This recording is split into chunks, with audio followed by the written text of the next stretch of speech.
Olá, meus compatriotas, vamos começar mais um episódio aqui. Mas antes da continuidade, eu queria fazer um pedido aí, quem não tá seguindo, segue lá nas redes sociais, segue no YouTube, segue no Spotify também. Como o meu material não vai ter uma assiduidade ali, semanal, diário e tal, então fica um pouco complicado de saber quando tem conteúdo novo, o sininho ajuda. Então dá uma clicada no sininho também. Vamos lá então? Bom, de longe a nossa casa de Bangu era a mais simples, a mais em estado deplorável que eu morei na missão. E conversando ali com todos os missionários na missão, era meio que de consenso de que sim, aquela casa era a pior da missão.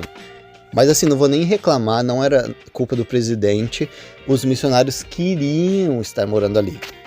Por causa da irmã que morava embaixo. Ela era a mãezona dos missionários, ela devia ter o quê? Uns 60, 70 anos na época?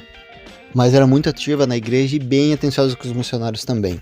Ela adorava ter a companhia dos missionários ali com ela. A nossa casa parecia um puxadinho que ela fez por cima da casa dela. Então não tinha muito a estrutura de uma casa. Como que era? A gente tinha a cozinha, o quarto e é isso. Como assim, Ozzy? Não, exato, era a cozinha e o quarto. Tinha um banheirinho bem simples, mas era do lado externo da casa, não estava dentro da casa, então a gente tinha que sair de casa para poder usar o banheiro. A nossa porta, ela não fechava. E não adiantava, não tinha jeitinho para fechar ela não. Realmente ela não ia fechar porque a porta era um bom tanto maior do que o quadro dela. Então ela não ia fechar. A gente usava um paralelepípedo que tinha no chão para segurar ela encostada. Então a área mais perigosa que eu passei ali na missão. E a gente não dormia nem com a porta trancada. No terreno da irmã também tinha uma piscina, assim, a área mais quente da missão. A gente fazendo missão, proibido de entrar em piscina, e tinha uma piscina no terreno de casa. Olha, para ajudar. Nesse período que eu tava morando lá, o presidente chegou a falar: olha, Elder, procurem uma casa nova para vocês morarem e me passem o valor, o endereço pra gente fechar um negócio para vocês saírem daquela casa. E a gente falou pro presidente: não, mas a gente não quer sair dessa casa. Bangu é uma área assim um tanto perigosa, então não tem assim muitos lugares onde você pode achar uma casa que seja um local seguro. Fora que vez ou outra a gente estava chegando em casa, aliás, muitas vezes, e a irmã falava: Helder, peraí, tem uma jantinha aqui pra vocês, e dava um potinho com janta pra gente. O que era de grande ajuda muitas vezes, porque Bangu foi a primeira vez na minha vida que eu passei fome. E não foi jejum opcional não, eu não tinha mesmo dinheiro para poder comer. Como falei pra vocês, Bangu estava numa situação assim bem deplorável, porque os missionários tinham aprontado bastante, né, anteriormente, as irmãs não estavam dando muito almoço, e assim, não era nem questão dos missionários terem vacilado, a área mesmo vacilava com a questão de almoço. Então aí, para quem não é membro da igreja, os almoços que os missionários têm na missão são dados pelos membros da igreja. Tem um calendáriozinho ali que os missionários vão na casa dos membros para poder almoçar. Então, tirando em média aí, uma ala é para ter umas 30 famílias, então vai ter 30 almoços certinho, um calendário mensal. Mas o que acontecia em Bangu, a gente não tinha o calendário completo. Primeiro porque não tinha 30 famílias na unidade, depois porque tinha gente que não queria dar almoço e alguns não davam semanalmente, o que deixava muita lacuna no nosso calendário. Problema esse que eu não tive em outras unidades. Outra situação que a gente enfrentava em Bangu era a questão de dinheiro, receber dinheiro no almoço em vez de receber o próprio almoço. O que não é incentivado pela igreja também, né? Os missionários eles querem estar participando ali da vida dos membros, receber referências, interagir.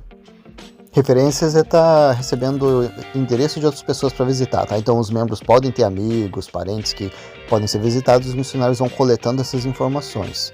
O que eram as formas mais eficazes de conseguir alguém interessado em receber visitas, para fugir da forma menos eficaz, que é bater de porta em porta, que é chato, ninguém gosta de receber, e também provavelmente é a opção que nenhum missionário está querendo. Então os membros tinham conversado entre eles ali, e eles tinham ciência que tem um barzinho que servia prato feito perto da capela, perto da nossa casa também, que a gente poderia estar almoçando lá. Então parece que eles conversaram entre eles e meio que ficou generalizado de todo mundo dar dinheiro. Eles souberam que na época ali o almoço, o prato feito era R$2,50, então todo mundo começou a dar cincão para os missionários, tornando assim aquele bar o único lugar onde a gente podia estar almoçando. E olha, pessoal, eu já achei cabelo na minha comida, mosca, alguns insetos, então assim, não era um lugar muito bacana pra gente comer. Fora que era um bar, então a gente sentava ali do nosso lado um monte de bêbado, TV passando o jogo, enfim. Então assim, faltava um pouco de tato, um pouco de vontade, na verdade, dos membros ali estarem contribuindo com o almoço dos missionários.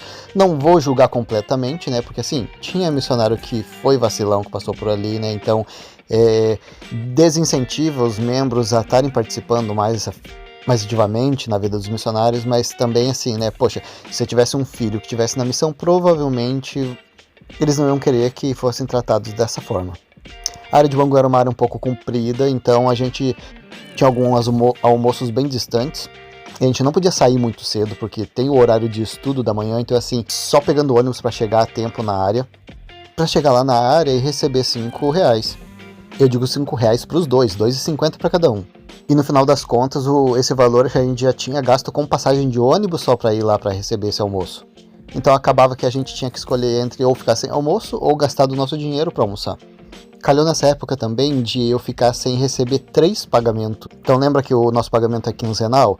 Então, eu já tinha gasto o dinheiro com contas, porque é isso, a gente tem que pagar a conta de luz, de água e gás, e depois recebe reembolso. Mas é isso, eu tinha gasto o meu dinheiro com algumas contas, daí chegou a semana de pagamento, eu não recebi.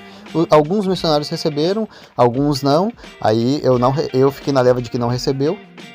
Reclamei lá, depois no próximo eu não recebi também e não recebi o reembolso daquele valor que eu tinha gasto.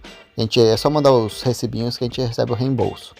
E reclamei, então eu fiquei mais de um mês sem receber dinheiro, provavelmente uns 45 dias. E dessa forma, sem ter almoço e sem receber dinheiro, passei fome, sim, bastante tempo.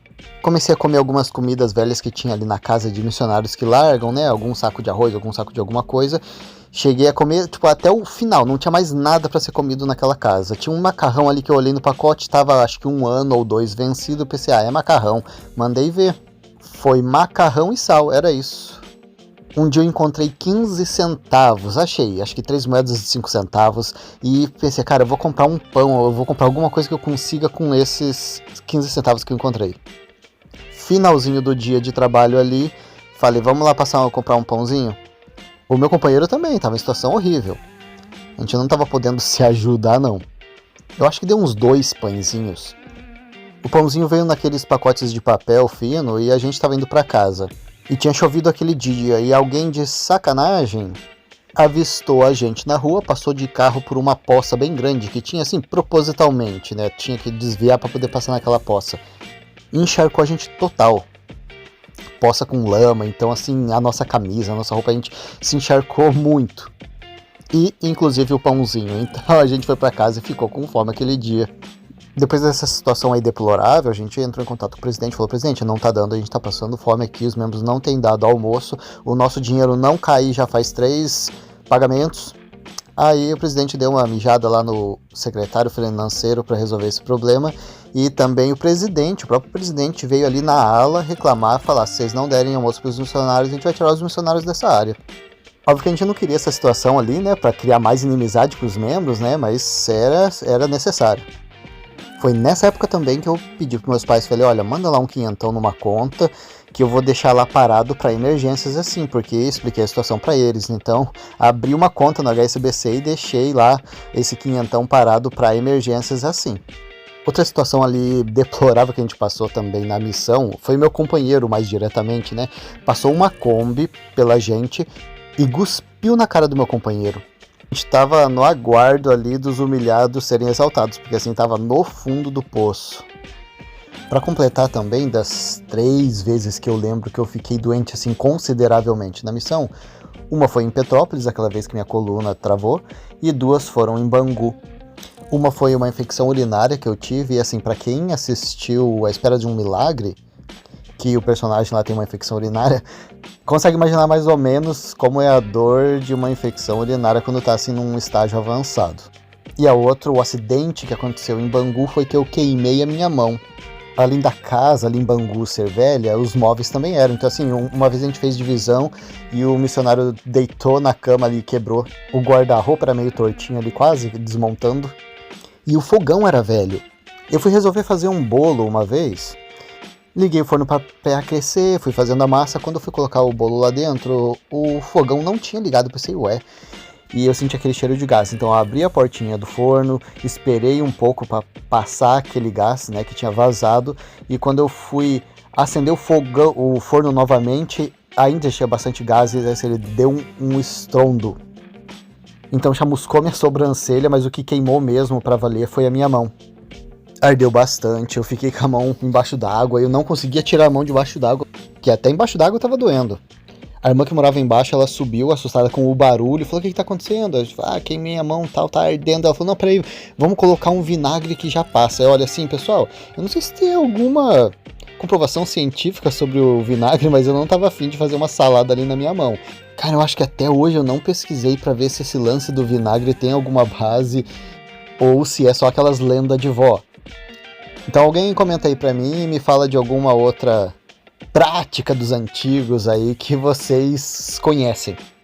Então tive que ir pro hospital pra tomar algum remédio pra dor e passar alguma pomada naquilo. Inclusive eu tive que trabalhar com a mão enfaixada por um bom tempo ali da minha missão, trocando creme e tal. Tive uma situação ali chata no hospital, porque a enfermeira, ela era crente, eu não vou lembrar de qual religião que ela era, mas ela viu, né, a gente, o missionário, então ela já tratou mal, né, porque é isso, sabe, é difícil. Principalmente falando sobre religião, né, a pessoa perde a empatia com as outras pessoas que têm alguma crença diferente. Ela até comentou assim: isso aqui é castigo divino. Mas enfim, a área de Bangu, eu comentei que os missionários já tinham vacilado bastante ali, assim, tem muita história. Algumas coisas a gente não consegue embasar se é verdade ou não, mas a irmã que mora embaixo da gente, ela passou por uma situação bem complicada.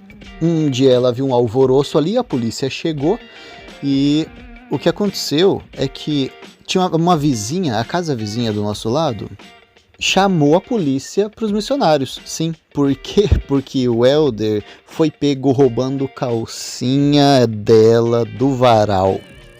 Me faltam palavras para descrever uma criatura dessa.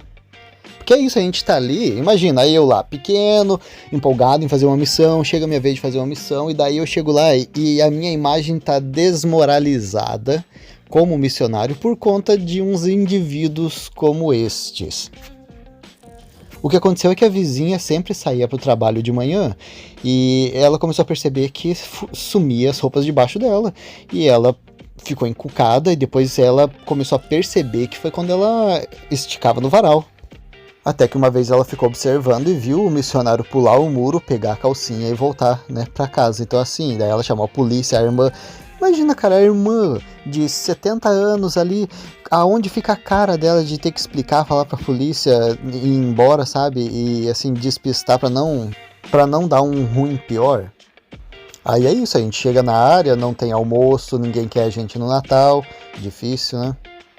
Bom, eu gostava do bispo ali da nossa área, eu gostava mesmo, ele é um dos bispos que eu mais gostei, mais participativo, gente boa assim, cara, sabe, receptivo e que tá disposto a trabalhar.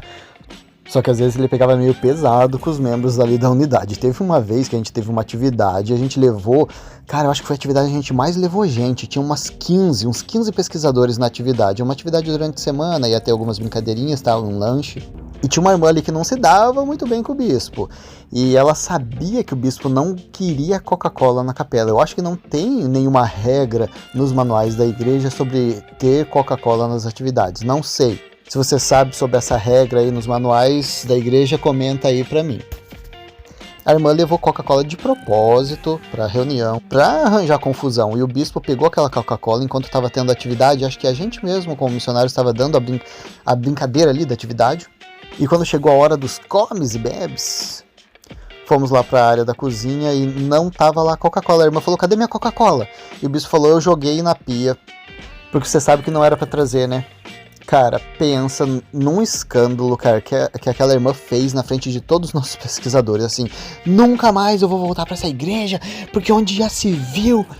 E assim, cara, nossa senhora, foi um climão mesmo, assim, desnecessário, bispo. E a irmã também, pô, tá procurando, né, me ajuda. Agora a gente vai entrar numa parte sinistra aqui do podcast. Tá preparado? Eu não tô. Nós tínhamos algumas referências que era do cartão da amizade, sim, um cartãozinho que tem o número da igreja, você liga lá ou tem o site para você preencher e você ganhava alguma coisa. Então a igreja estava fornecendo ali um livrinho sobre a família, ou o próprio livro de Mormon, ou um vídeo, um DVD, estava ali dando para quem ligasse naquele número e fornecesse o endereço. E daí a gente, como missionário, ia lá entregar aquele material e deixava uma mensagem também. A gente gostava dessas referências, porque é aquilo, a pessoa recebeu o cartão, ficou interessada, é uma probabilidade grande de dar certo a visita ali, ou pelo menos a gente ser bem recebido. Muito bem, fomos visitar um endereço que ligou para receber o material. E era bem dentro da favela, a gente não tinha entrado naquela região ainda. Lembre que os missionários saíram daquela área e a gente estava conhecendo os endereços e as ruas. Quando a gente virou uma esquina, a gente viu um monte de cara. Então assim, tinha uma quadra no meio da favela, uma quadra de areia, assim como se fosse uma quadra de vôlei fechada, e do outro lado da quadra tava, vários caras, em 5 caras sentados, alguns em pé, com arma. Então assim, tinha um cara que ele tava em pé, segurando a arma na mão, a arma tava no chão, escorada no chão, e a arma era maior do que ele. Foi um choque, a gente procurando o endereço e de repente passa, encontra assim com um monte de cara cheio de arma, a gente não sabia o que ia acontecer, se a gente ia ser barrado ou o quê. E eles estavam parecendo que numa espreita de algo acontecer, e a gente se olhou assim e lentamente demos meia volta para poder sair sem causar muito transtorno. E quando a gente virou para trás para dar essa meia volta, a gente trombou com um cara que ele tava andando rápido, meio correndo, ele tava com uma metralhadora na mão. Aliás, escrevi ali no meu diário que era uma R15, a gente quase trombou com ele, ele tava com um radinho, né? Então a gente deu meia volta, trombou com ele, que ele tava com um radinho numa mão, a R15 na outra, e ele falou: que foi, ô filha? Exato, xingou a mãe que nem tava ali.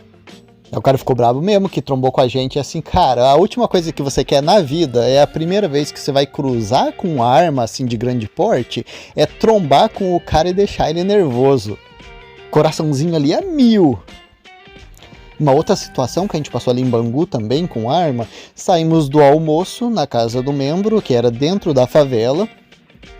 E assim, só para dar uma contextualização aí para vocês, tinha uma avenida principal, acho que era a Avenida do Santíssimo o nome, e de um lado da avenida era uma favela, do lado era outro, e as duas não se davam, e às vezes tinha fogo cruzado entre elas, né, e ninguém passava, às vezes o trânsito parava, os carros paravam para não atravessar ali pela frente, para não levar bala perdida.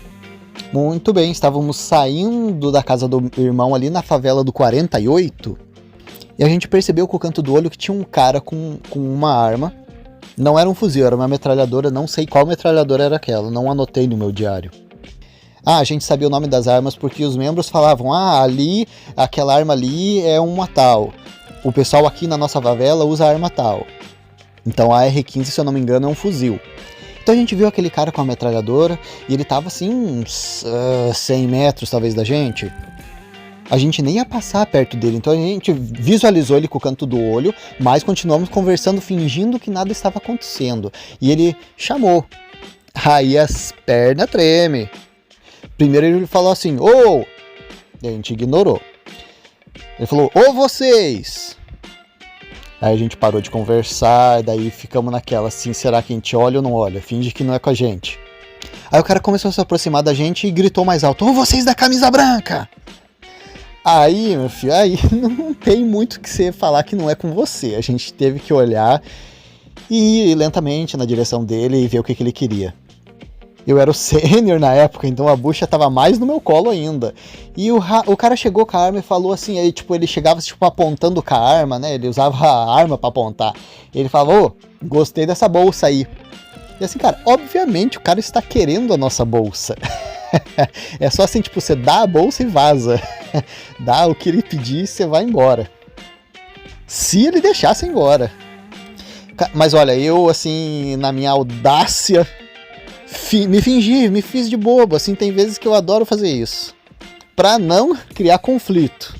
E assim, a bolsa que ele estava se referindo era a nossa pochete. Aliás, alguns missionários usam uma mochila atrás das costas. Eu usava uma pochete. É tipo uma mochila, mas você usa ela na cintura. Ficava bem melhor, assim, não marca a camisa branca. Então muitos missionários usam essa pochete por conta de não marcar a camisa e também, né, para não doer as costas. E eu falei para ele, bacana, né, minha bolsa é para carregar a Bíblia e tal. Dele, vocês são aqueles peregrino, cara. Eu falei, isso, a gente é os peregrinos. Ele, então tá bom, boa peregrinação aí pra vocês. Falou, irmão. Daí, opa, maravilha, cara. Me escapei de perder a bolsa e ainda saí bonito. Mas bonito assim, é porque eu não estava precisando usar o banheiro naquele momento. Porque, rapaz, se você precisa usar o banheiro nessa hora, é nessa hora mesmo. E de verdade, pessoal, não é meme, não é brincadeira. Quando você fala assim, que as perninhas tremem, a perna treme mesmo, se não controla. Teve uma situação mais sinistra ainda que eu passei, que era uma criança. Uma criança, eu vou falar o quê? Quantos anos que ele deveria ter? Mais ou menos uns 8? Menos, talvez. Era menor, era pequeno. Enfim, a gente estava dentro da favela do Sapo. E andando na rua, a gente viu um molequinho sair da casa dele com um 3/8, sim, uma arma na mão. E assim, o moleque tava sem camisa, tal, parece que, né, faveladinho. E assim, tava com uma cara, tava com uma pose de que tava procurando confusão, sabe? Peitinho estufado e tal. Então assim, pra uma criança, dar um tiro em alguém, sabe? Não é nada. É uma brincadeira, porque assim, você talvez esteja pensando aí na criança, na sua casa, na sua comunidade, uma criança não vai fazer isso, mas assim, na favela, uma criança que tá habituada com isso, sim, vai ser uma brincadeira pra ele. Você perdeu a sua vida, mas pra ele foi uma brincadeira. A masculinidade, dá vontade de cuspir, de falar palavrão e de dar tiro nesses caras aí. Então assim, a gente avistou aquele molequinho com a arma e assim, ficamos meio que usando o poste pra esconder um pouco a gente dele, e ele não tinha avistado a gente, e demos meia volta e perdemos o rumo. Uma vez a gente levou um membro com a gente, o membro devia estar ali na casa dos 50 anos de idade, a gente falou, bora lá fazer umas visitas com a gente e tal, aí ele, vamos lá. A gente levou ele era de uma favela, mas nem era assim de dentro da favela, e a gente levou ele do outro lado, na outra favela, e assim, ele ficou muito assustado, ele agarrou no nosso braço e falou, vambora, como assim? Daí porque ele viu os caras com arma, e assim, pra gente, né, nesse ponto da nossa missão, né, depois de vários meses ali na área, e o pessoal conhecendo a gente, né, a gente passava esses engravatados de camisa branca, meio que diariamente, então o pessoal acostumou, então a gente acostuma também, né, e o membro não, o membro ficou assustadaço, ele agarrou no nosso braço e falou assim, onde é que vocês estão indo? Eu falei, calma, dele, não, mas olha os caras, eu falei, não, estou acostumado, tá tranquilo. Teve uma outra vez ali na favela do Rebu, a gente visitava sempre uma mesma família. Estavam em preparação ali pro batismo, foram batizados depois. Mas o beco que a gente entrava para ir para casa deles era um ponto de droga, então o pessoal ficava ali com um radinho e a gente até passava regularmente. Eu não sei por que os caras encrencaram com a gente aquele dia. Era de noite, aliás, estava escuro. E a gente indo para ir visitar eles, entramos ali naquela rua e a gente viu tipo uns 5 caras com um radinho e não chegamos a ver nenhuma arma, até por isso que a gente foi um pouquinho mais ousado. A gente viu os caras com radinho e a gente viu que quando a gente virou a esquina, eles se olharam e meio que se esticaram, um levantou e tal, e daí a gente pensou, esses caras estão de arte. Mas assim, a gente como missionário não precisava nem falar, a gente só se olhava e já sacava o que ia fazer. Então a gente viu aqueles caras, avistaram a gente, levantaram, né, começaram a meio que se aprontar para a hora que a gente passasse por eles. Eu pensei, aí tem treta. E a gente parou, pegou o mapinha na mão, fingiu que estava na rua errada, viramos para trás e começamos a voltar e andar rápido. E assim, percebemos que quando a gente começou a voltar, eles começaram a andar na nossa direção. A gente andando rápido e a primeira esquina a gente virou. E daí quando a gente virou a esquina, porque a gente não ousou correr, né? Então a gente virou e começou a andar rápido. Porque assim, se eles têm uma arma e a gente começa a correr, aí, né, pode dar problema. Então, o que a gente pensou, vamos virar a esquina, e às vezes, né, virando a esquina, a gente deu no pé, assim, corremos mesmo, virou a esquina, corremos, né? Porque daí a gente ganhava espaço, pelo menos, pra fuga. E foi isso mesmo, a gente correu, olhou pra trás, depois não tinha mais ninguém. Então, cara, cada situação. Alguém aí que não é do Rio sabe o que é o caveirão? Eu também não sabia o que era o caveirão, talvez eu não assistia muita TV antes da missão, então talvez eu não ficava muito antenado nos termos. Mas não sei se é comum, assim, o pessoal de outras, porque assim, no Paraná a gente não tem o caveirão, tem talvez o blindado, vai chamar de blindado, mas no Rio eles têm esse termo, assim, qualquer carioca vai saber. Falou de caveirão, sabe o que é o blindado da polícia que vai entrar na favela. Então teve outro episódio que a gente tava ali saindo da favela, faltava, vamos dizer assim, umas 2 quadras para sair da favela, de repente a gente viu uma EcoSport, assim, EcoSport era o carro do momento, e os traficantes usavam bastante EcoSport. Então quando você via esse carro preto, você sabia que era de traficante.